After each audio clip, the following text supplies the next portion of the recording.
chapter 2, verse 1. No? May laing ihimplo nato when it comes to mission. Kani si Apostle Paul nga nagsulat siya ngadto kang Timothy.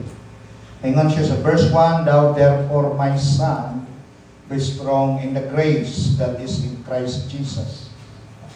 Ingon siya, "Usa, akong anak, malig-on ka sa grasya diha kang Kristo Jesus." Muna sa 2 Timothy chapter 2 verse 1. O sa verse 2, "And the things that thou hast heard of me among many witnesses, the same commit thou to faithful men, who shall be able to teach other also." So una, magbalikon. Asa magbalikon sa grasya, kay wa may atoa. Tanan grasya man sa Dios. Diha kang Kristo Jesus. Kay wala may laing grasya kang Kristo Jesus sa Dios. And verse 2, ningon siya nga tanang butang pagtulunan nga imong nadungog diri kanamo, no, atubangan sa kadaghang katawhan, maupod nga adunay mga putli komentado nga mga matinud-anon nga tao nga makapahimo pod sa pagtudlo ngadto sa uban. Subot pasabot nga ang imong pagkalig-on sa grasya kang Kristo Jesus mo resulta ni sa pagpanudlo ngadto sa uban nga masaligan pod aron mo tudlo pod sa uban. So kining ministry, kining mission pasa-pasa ni. No, dili ni ingon nga masulo nato ni. Di pod ngingon kita ray makahimo ni ini.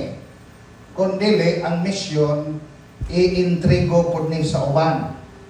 Ipasa pod ni sa uban. Aron atong mga naminaw kanimo makahimo sa pagtuon ug sa imong pagtuon makahimo og ka pagpanudlo sa uban. Ug katong imong gitudloan manudlo pud to sa uban. Mao na nga modako ang iyang gingharian. So bawal ang dalo sa gingharian. Kanang moingog ako ra gyud. Ako ra gud ni. Dili na mao. Kay bisag si Jesus usa na ka Dios o Ginoo, pag abot niya sa kalibutan, wa niya gisulo ang ministeryo. Nagpili pagyapon siya mga disipulo. Gani nahimong apostoles. So inana no? Bisag nagsugod ras gamay karon nagpadayon nga naman kay gi-share man ngadto sa uban. Una kung di ka gusto mahutdan, i-share sa uban. Amen. Then another thing, nag-ingon rin sa Acts 20, life of Paul gihapon ni, no, usa ka missionary, mao ni gitudlo ni Paul sa nahitabo kaniya. Ingon sa 19, serving the Lord with all humility of mind. Ang pagpangalaga, importante yung pagpaubos. Kay di kay ka kapaubos, di yung ka kalagutay. Usually mangundang sa ministeryo kanang mga garpuso. Nga naman, kay kining mapahitason kung malabwan, ma-discourage man. Pero kaning mapanaypsanon, wa na may makalabaw na, kay ubos naman kayo, isa pa may mulabaw. No? Oh. Nyaningon rin Paul, and with many thirsts. Kaning mapainumsanon ka, ikaw lang ka mohila. Pag umaghila, kuwasan ka. Hallelujah. Kaning garpuso ka, ikaw lang ka sige pangaway, yan ikaw ka mahuwasan. Kasi palaway man ka. Kabalo mo ang pinakahasol na tao, kanang palaway. Kaya di na katulog kung di ka pangaway. Kanya, ang temptation natin mga pagsulay. Temptation about works, temptation about money, temptation about career, ambition, desire, o sa kini mga butang nga mubabag sa kangandoy ni Modias Ginoo. Diba? Na mga time mo sa kining ministry, wa man di kabig ani, puro man yun ni diga. Niya say maghuna-huna ka sa kung ako patong gitigo, ayahay na unta ko karon. Pero di man na inana ang pamaagi sa Dios. So, ringan siya direct, which fulfill me by the lying of weight in the Jews, O ningon sa 20, and how I keep back nothing that was profitable unto you, but have showed you. Unsay wala ko gipugnan, unsay makaayo kaninyo, apan gipakita nako diha kaninyo, and have taught you, akong gitudlo diha kaninyo, publicly and from the house to house, kanilang ministry, para ni sa tibuok publiko mga tao, usahay, balay sa balay, ngon si Paul, nagapanudlo ako. Kasi parang may mission, lakaw, tudlo, wali, no, usahay sa publiko, usahay sulod sa balay, ana naman dahil ang Ministry of Mission. Then 21, ingon si Paul, testifying both to the Jews and also to the Greeks. So ay pili, binsang-unsang tribo, atong walihan para kang Kristo. Hallelujah. Dito mo ingon dirita syudad, kay dato ni. Kita diris bukid, kay wani kahatag. Dili na mga both to the Jews and to the Greeks. Nga naman, sa iwali, ingon si Paul, repentance toward God, nga mga tao magkinulsol ngadto sa Dios. Hallelujah. No? And faith pagtuo ngadto sa atong Ginoong Hesukristo. Mo na atong mensahe. Pagkinulsol, pagtuo ngadto kang Kristo. Di ginato himo nga tao diri mo tuo na to. No, namura na ta Ginoo usahay. Nana siya. Dapat masintro gyud kang Ginoong Hesukristo. 22, and now behold, I go bound in the Spirit. I like this term in Paul. I go, but bound in the Spirit. Ini nga itong paglakaw, pagbiyahe, pagministeryo, kinahanglan, giuyonan ni sa Espiritu. No, kaya kung kita-kita lang ani, hago-hago ra gyud ta ani, wa gyud tay agi. Pero diha sa atong espiritu na ang espiritu sa Dios. Oh. Hiningon pa si Paul, not knowing the things that shall befall me.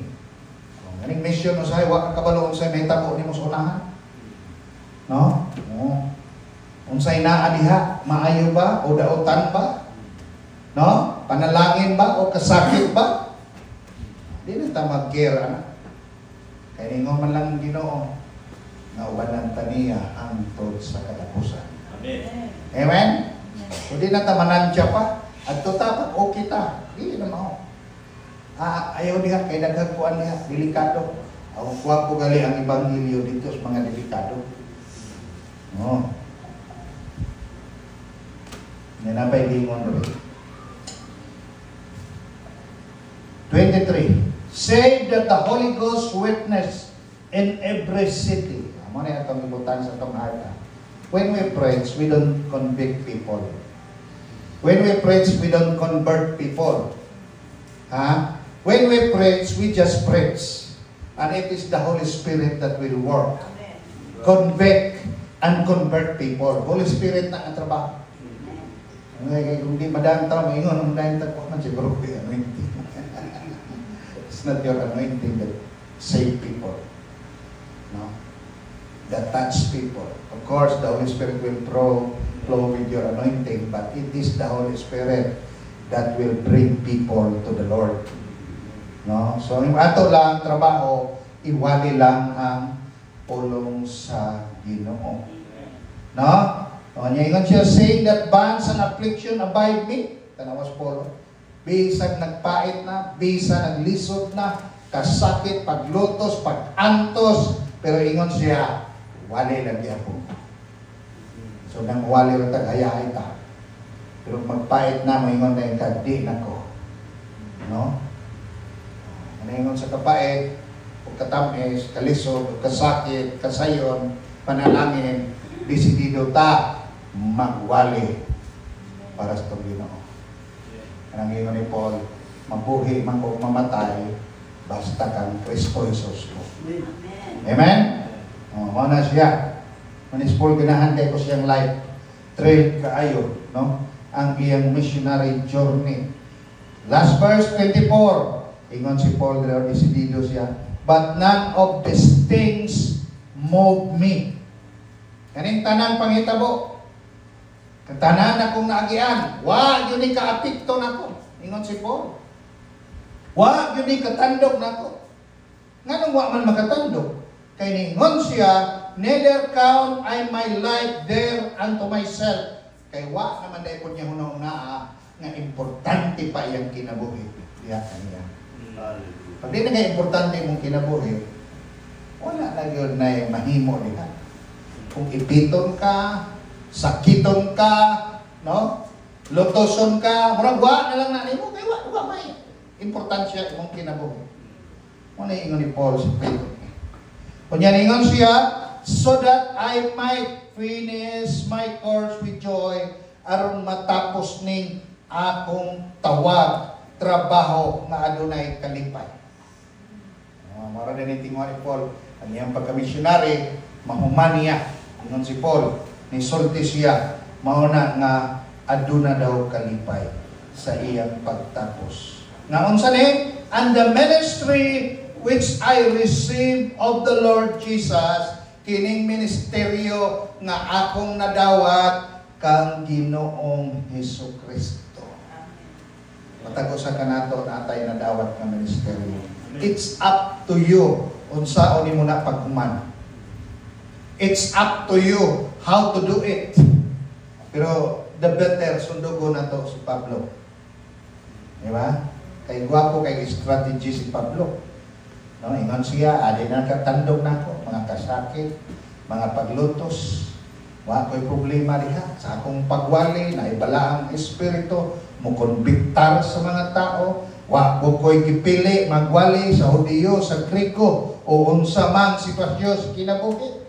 19, ingon po siya, mga lagad ko nga adunay pagpaubos. Kung naamay mga kasakit, mohilak ra ko. Kung naay mga pagsulay, ay itugyan na ako nas Ginoo. Simple ra kay wala may theology diri nga dugay nimong gitunan. Nga na-expert ka, no? Galing si Paul, gitawag siya Hebrew of the Hebrews, and he is even doctor of the law with authority, no? Pero sa Philippians, giingnan na niya, ikalintan ako ng tanan. Kaya usahay man ko niya itong mga theory, theology, study. Usahay na yung mga kapugong ni nga mapuslang tas Ginoo. Kaya usahay ning bright na kayo ta, makiglalis na noon tas Ginoo. Imbis mo tumanta. Ano nga koron, ako ang pinakabugo nga alagad sa Ginoo.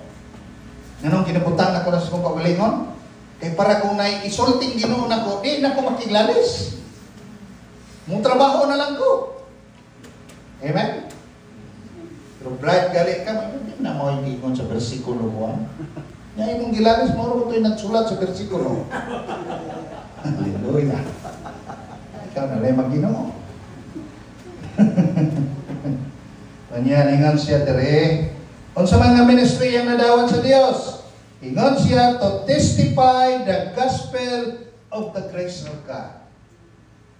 No? Aron lang isangyaw, itestimonyo, iwali ang ebanghelyo sa grasya sa Dios. Anong si Paul may nag-mention of grace of God? Because only Paul nga apostoles nga nagkabaton o privilegium sa grasya sa Dios. Okay. Si Paul, pag magbadlong, is not condemning. Basahan niya mga sulatanan. Daghan siya pagbadlong sa mga churches iyang gisulat. Pero never ever nga iyang gi-condemn. Never ever po nga iyang gihadlok. No? Namadlong siya, pero pinaagis pagdasi. Mao na nga, niingon dere to testify the gospel of the grace of God. Kanang ang kaluwasan, pinaagi sa grasya.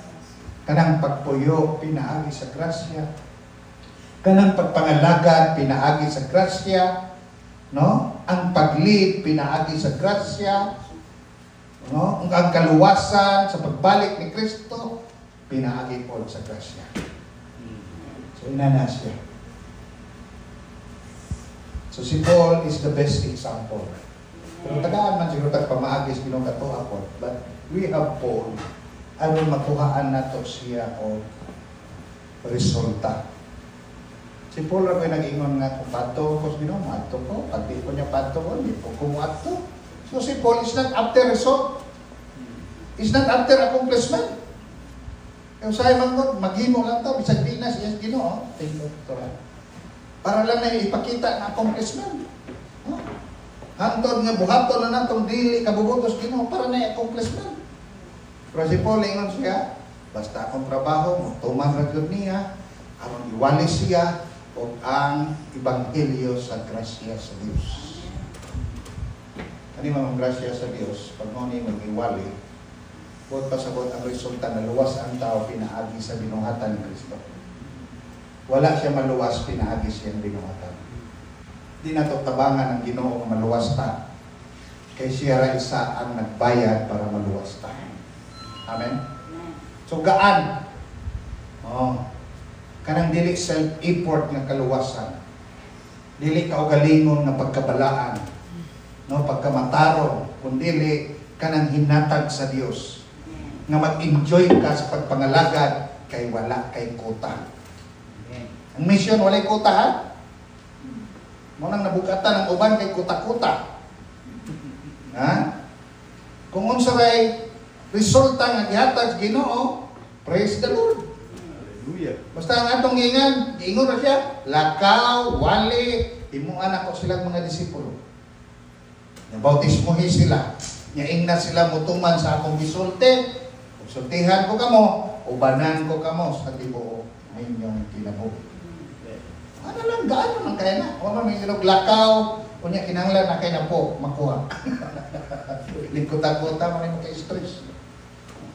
Pero once the word and the gospel is preached, ingon si Paul, Romans 1:16, I think, this is the power of God unto salvation. Mo nang igo ra ka mamungat, aron mo andar ang gahom sa ebanghelyo.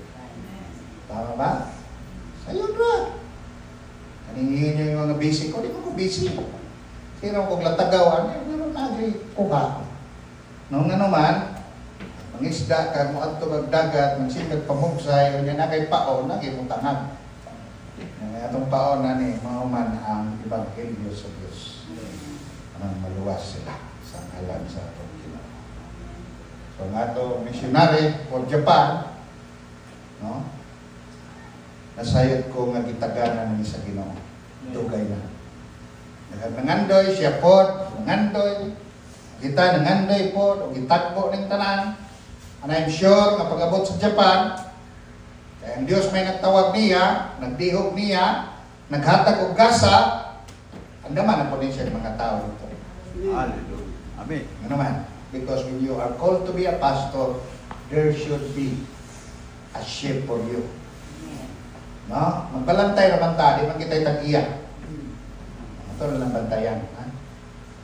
Ako lang yung tip. Being a pastor, kaya dugay-dugay po ko nakagunay ito simbahan. Mas mahal itong imong panggaon kaysa sige imong kulatahon. Ha? Kaya nagbuhi, mag-imong baboy. Kanang doon ka baboy, ang preyog edad. Ang isa pakan apot. Pero ang isa hapo-hapa permi, ang isa kulataha permi. Tanaw na ito na nugang tobo, diferensya yun. No? Mga na inana ang pagdala sa ministry. Dili man kita'y tag-iya. Sinaligan malanta at timanon sila. No, akong gimingos Jesus ni kulataha, di ba si Pedro pag ingon na, Pedro, nahigugma ka na ako? Yes, Lord. Ang sabi ingon Jesus, pakana. Ano mo yung Jesus kulataha? Pakana. Nala siya kung mga karnero. Sa Lord, kita mga pastor sa mga pressure ta na ang atong mga sakop gusto mabago dayon. Di ba? Nakita wa pa po di ay.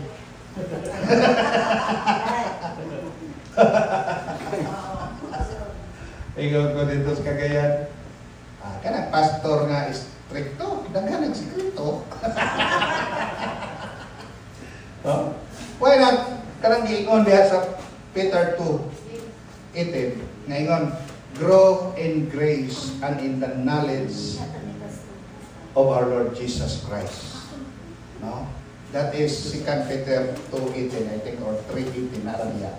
Na patubuan ko niya sa grasya, kunya tagaan mo siya kahibalo about kang Kristo, ug tanang himaya iyan ang ihatag ngadto sa Ginoo.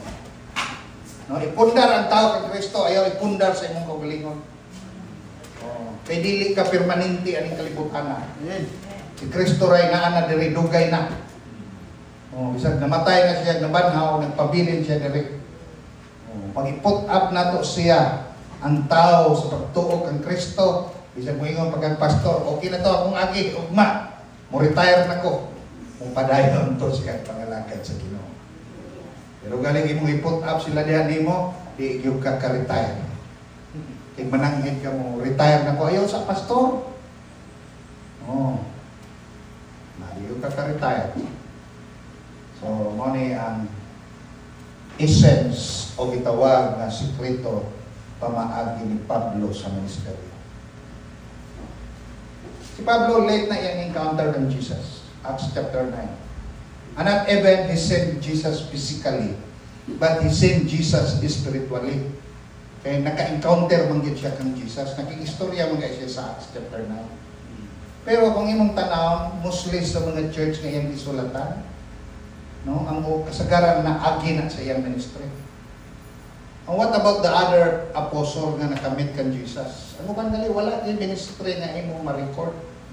Di just missionary, no? Pero wag mag-establish of groups, gathering, congregation. Pero si Paul ni-establish yun siya. O kani pag yung style ni Paul, kay bawal man ni dito, underground mga churches na. Kanang tago-tago ba? Oh, pero nahimo nila kita pagkagawas ng makaita. Wala dihay mong tanaw sa kinabuhi ni Paul. So it's not about the situation of the community, but it is how you push the ministry. No? Kanang mangita yung kagpaagi. Sa mga laing nasod bitaw nga bawal, makalihok noon sila. Sa China nga bawal, daghan noon sila sa mga tago-tago nga panagtigo. Sa Saudi, daghan sila. Sa Iran, daghan ng Christian na tinago sila. No? So, ibitaw ni kung lisod noon, mas lamig. Buhaton. Nagani noong gawas noon, murag tapulan ta buhaton. Silra kayo. Oo. Dito mga lisod, di na kinalapakan ni mo araw mo tapo. Dere, kinalapakan ni mo kakanon para matapo. So, but, whatever it is, maagitanan sa Ginoo, kita nga mga alagad, manglihok rata. O magmalipayon, ha? Ministry must be stress-free ministry. Kaya wala yung stress, kaya di man yung atua. After all, sa resulta na ito, di mo po na ito ni Angkono, iya man ni Kristo tanan. Di ba? That's why we maintain that slogan, selfless, nameless, faceless ministry. Anong selfless? Why? Pang sarili diri. Dili kita'y musikat, ani? Faceless, dili atong dagway man masintro sa mga tao. Dapat ang makita si Kristo.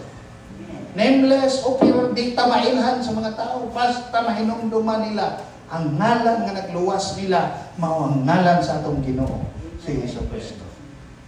Nalang kasimbol ang ministry. Ano man, after we die, kalimtan na tayo.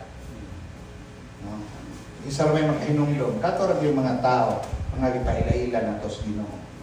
O ang Ginoo nga naggamit nato. Ano ningan ko, ini mga katapusan tuig sa akong kinabuhi, Lord, ako na lang ni i-google sa pagpamuhat niya kanina. Ako na lang ni i-google sa panahon na mga tao makadungog sa ibang tuyo. Ako na lang na ikalipay. Maningon si Paul, ang sunod na mahumanan ko niya akong trabaho na adunay kalipay. Una kong mga anak, maningon din sila, mamastor ni, mga lagad ni. Ano man, kaya nakita nilang kalipay. Dili kay ingon nga nadato ka, o tahan ka, no? Kung dili, nakita nila nga nanarbaho ka, nga malipayon ka. Pero di kay ka malipayon, may ingon na imong anak, di igom, mastor. Kung papaw, kuno kay na bata. Pero na ang kalipay, may nga na sila masunod yun ko. Sa akong... Amen? Palakpakan na itong Ginoo. Praise the Lord. Let's pray. Father, Lord, thank